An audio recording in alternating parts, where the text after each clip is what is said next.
Sports World, what's going on? Scripture Stalk. It's part 2 of the video concerning what Shaq said about LeBron being feared. The description contains the video link to the Undisputed set clip in its entirety where Chris, Shannon, and Skip are discussing their takes on what Shaq said. And in this part, I want to get to my opinion on what Shannon Sharpe said. But before we get started, if you will, please click the like button and the subscribe button, and feel free to leave a donation. I left links in the description section. Let's listen to what Shannon had to say real quick, and then I'll come back with my opinion on it. You're talking about a guy that went to 8 straight finals in the Eastern Conference, and nobody feared LeBron.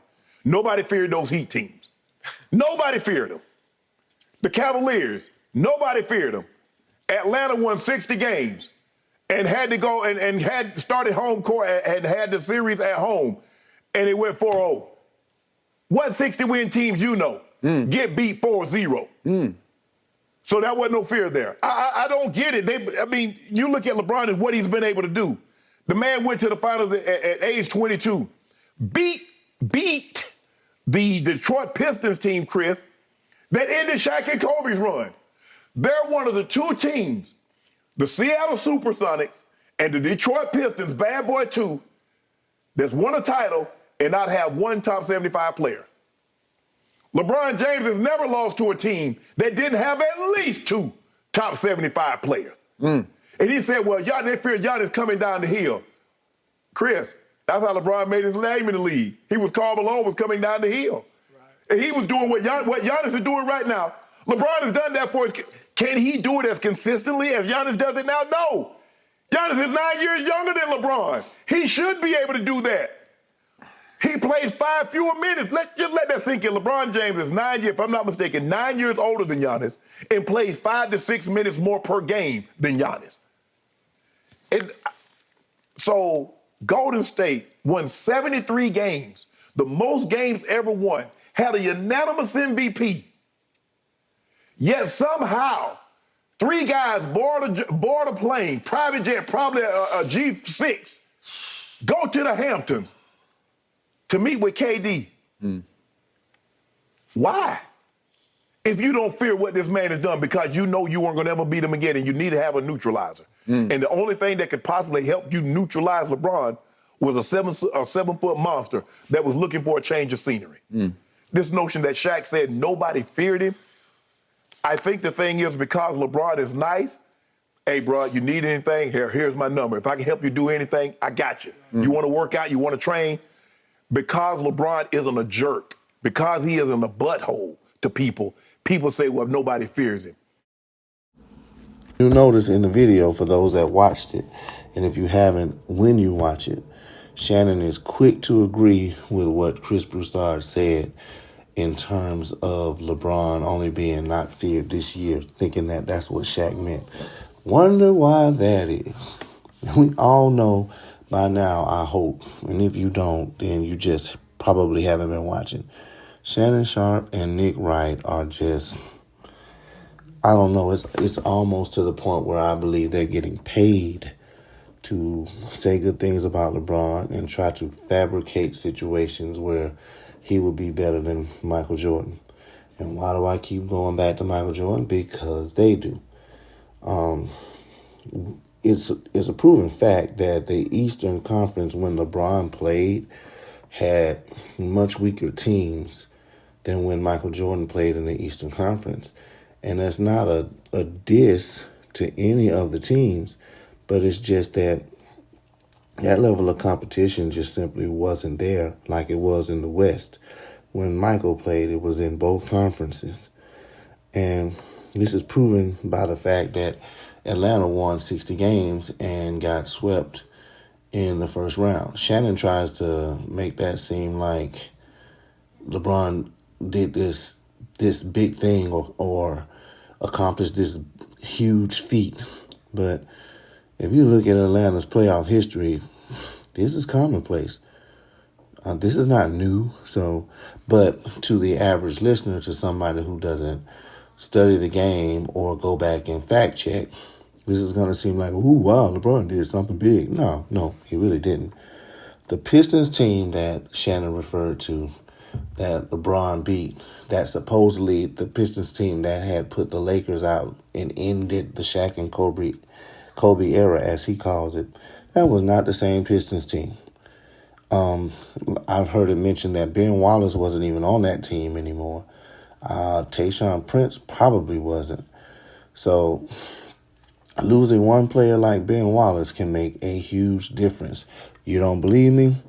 Look at the finals that LeBron and Kyrie Irving beat the Golden State Warriors in.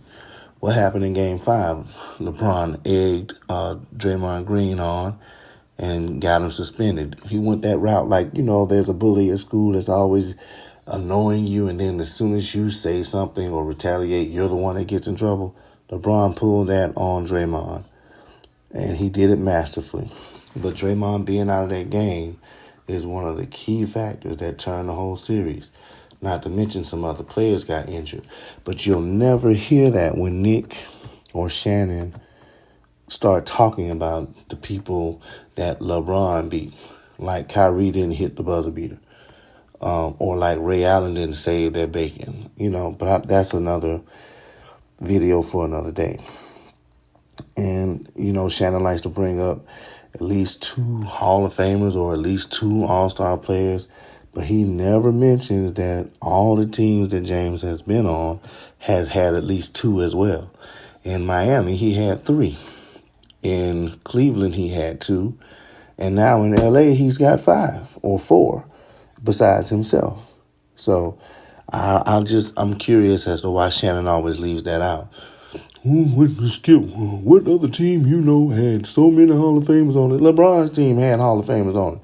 That's who. And they couldn't even make the play-in, never mind the playoffs. So anyway, I don't think that the point that Shannon tried to make about LeBron playing more minutes than Giannis is a valid factor. Because ain't nobody telling LeBron to play all the minutes. LeBron is going out there trying to stat pad. He was getting garbage points in a lot of those Laker games this year.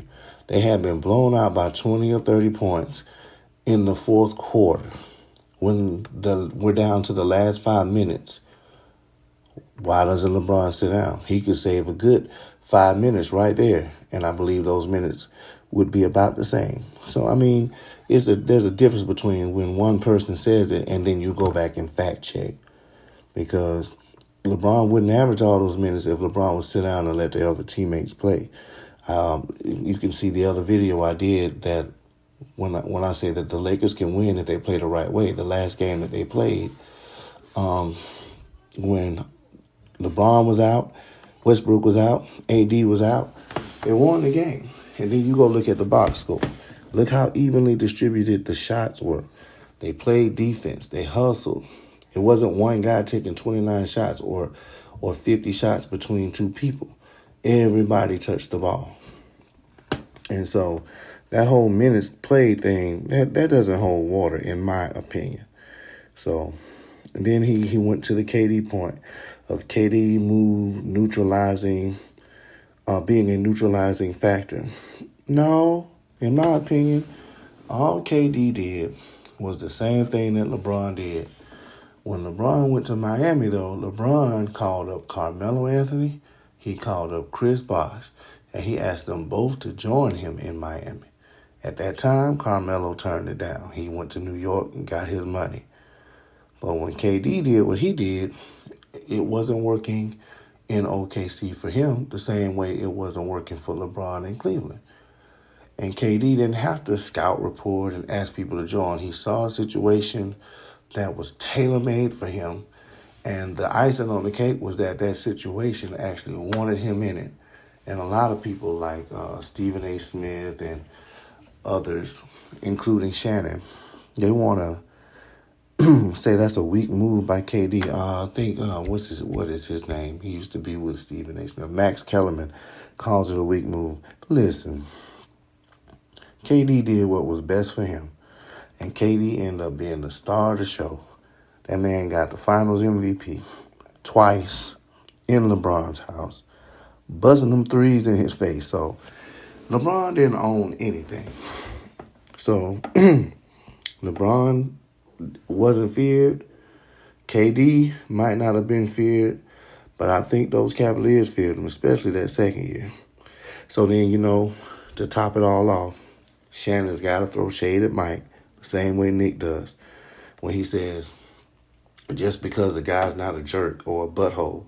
Those are direct quotes from The Last Dance, where I think it was, if I'm not mistaken, I want to say Bill Winnington said, yeah, he was a jerk. Yeah, let's not get it twisted. He was an a-hole. But as time went on, you said he's a heck of a teammate. Just because Jordan stayed pat and built it from the ground up, including helping to develop the one all-star he had his first three-peat, which was Scottie Pippen. That's not Jordan's fault. As a matter of fact, it makes Jordan better. It puts another feather in his cap. He didn't jump ship and run around trying to join up. Is that LeBron? Does that make LeBron bad? No. But in my opinion, he's not better than Jordan because of that fact, as well as many others. So that's my opinions on what Shannon had to say. So just let me know what you think in the comments. And if you haven't hit the like button yet, make sure you tap that. Make sure you subscribe. I left the link to the video in the description, as well as my links for donations, which would greatly be appreciated. And I will catch back up with y'all with part 3.